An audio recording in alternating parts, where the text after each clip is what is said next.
Amados, os últimos momentos de cada ser humano, aqueles que antecedem o desencarne da alma, que erroneamente chamamos de morte, pois a alma é imortal, são muito parecidos para a grande maioria dos encarnados aqui neste planeta Terra. Apenas nos casos em que acontece a tal da morte súbita, nos demais há um certo tempo para que a consciência reavalie a sua encarnação que está sendo concluída. Momentos antes do desligamento, o moribundo vê em sua tela mental toda a sua vida desde a infância até o presente momento. Como se assistisse o filme da sua vida. São momentos rápidos, porém suficientes para que fique bem visível toda a sua história de vida nesta atual encarnação. É nesse momento que ele sente uma paz consoladora, ou também um horror indescritível. Se ele fez por merecer a paz, neste estado mais elevado de sua consciência, já começa a vislumbrar cenas de um mundo angelical. Isso provoca nele uma confiança que antes nunca sentiu. Porém, se o filme for de horror, as imagens que se seguem em sua mente são de monstros e cenas dantescas, as quais provocam um medo jamais sentido em vida corpórea. Mas também é preciso levar em conta outro fato importante, este relatado por muitos médicos, enfermeiros e até por familiares que estiveram presentes ao lado do leito de um doente terminal. Invariavelmente nestes casos, o que se ouve daquele que está finalizando a vida corpórea, é o mesmo sentimento, principalmente em relação aos seus atos e ações. Nesta hora o que mais tem importância para ele, não são os seus bens, os cargos que assumiu, o poder que exerceu, e nem as viagens ou festas que participou. Não importa se o seu time ganhou muitos campeonatos, se o sucesso foi fácil ou difícil, lícito ou ilícito, se a sua casa era simples ou um castelo. O que importa naqueles momentos é o que podia ter feito e não fez, principalmente as boas ações.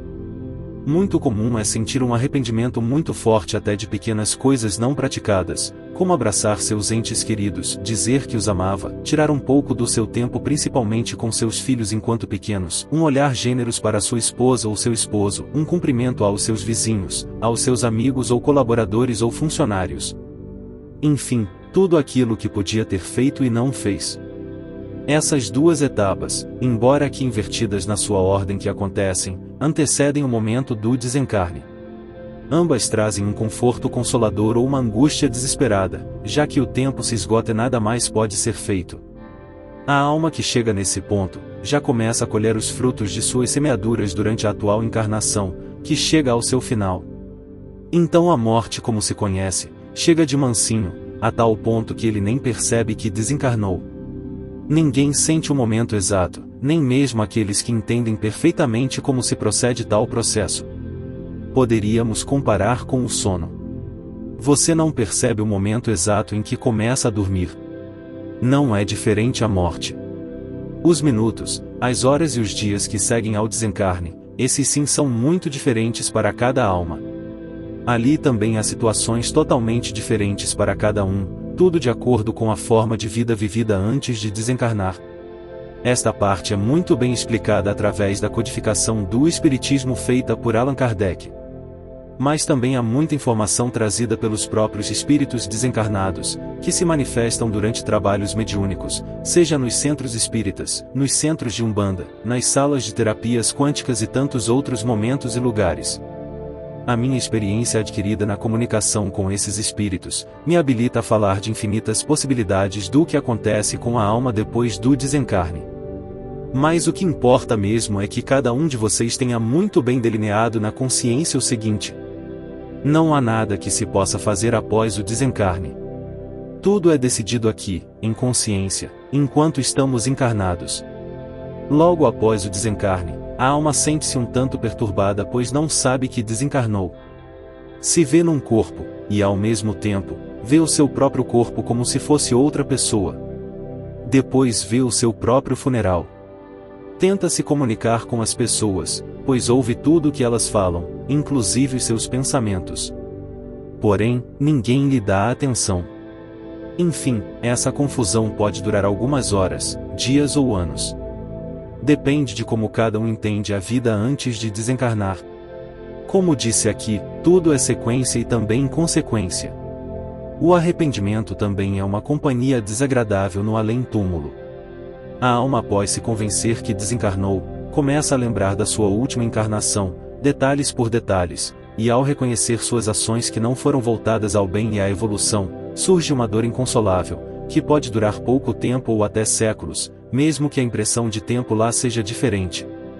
Na verdade é uma sensação de tempo, pois ele não é real. Passado esse tempo, a alma recebe a oportunidade de ser levada às câmaras de retificação nas colônias espirituais da Terra. Amparada, cuidada e curada de suas dores, pois o corpo espiritual pode ainda estar sentindo alguma dor do corpo físico que tinha antes do desencarne, ele começa nos pequenos trabalhos da casa, também no auxílio dos que continuam a chegar naquela colônia.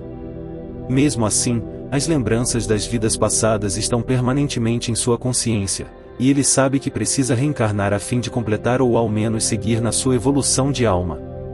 Começa então o preparar de um novo plano encarnatório, e esse plano é a matriz que direcionará tudo aquilo que precisa viver, experienciar e mudar na sua próxima encarnação.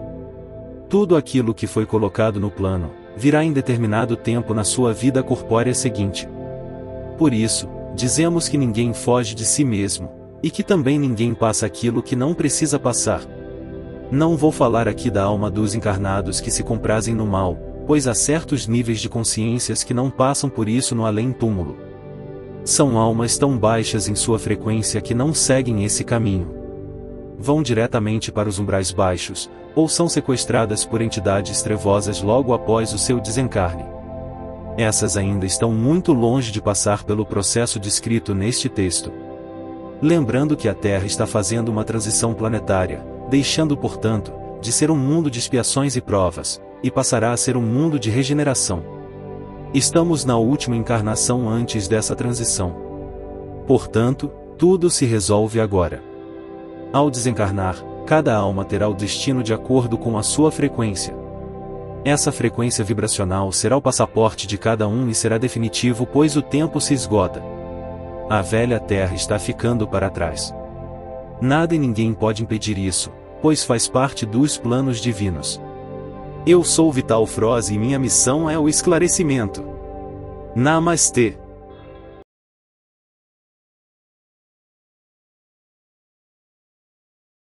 Namastê. Obrigada a todos que acompanham o canal.